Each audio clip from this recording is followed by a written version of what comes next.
Ok, nel caso aqui de Secrets, com a intenção da habri fim de 2024, que promete 3 em Cambonen, tem diferente trabalho em um lugar, onde não é parte de caminho, infraestrutura e carretera, e outra é parte de infraestrutura de riolering.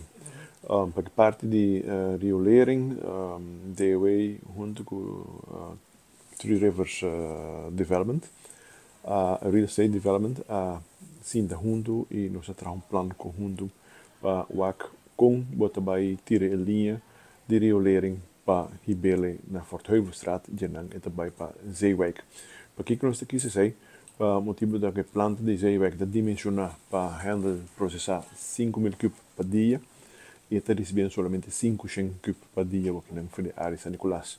Que mais opiniões por riba na gela, mais eficiência para sacar vigília e melhor processamento do botim para área.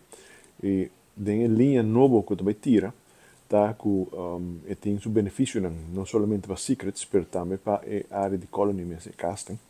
Sobre tem a segunda fase, vou por conectar diferentes casas, nós calcular 50% de tudo casting que está em colony, arriba a linha aqui e uma bota riba a Zeewijk em vez de bij Baixo de la Mar. So, nós temos um logispunto ainda que nós também não eliminar de BA, mas reduzir a quantidade de água que está chegando a maior com 50%, que tem added value para a área aqui.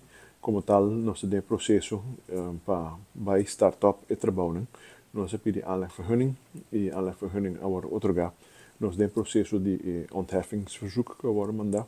E nós estamos guardando isso aí, pero nós iniciamos trabalho em caminda, onde nós temos a aanlegvergunning PKB.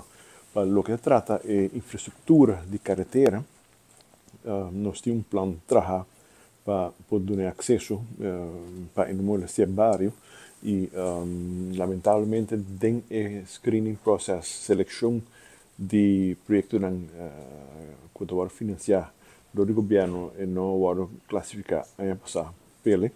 E agora que nós chamamos uma carta para o governo, vice-governo, que vai com nós por dar prioridade ainda para nós fazer esse trabalho de gelo, do curso de prome que fim de ano ainda, ou até bira começo de outro ano. Sei que o tráfego lo tenho passa do barrio temporalmente ter uma estrada e carretera novo.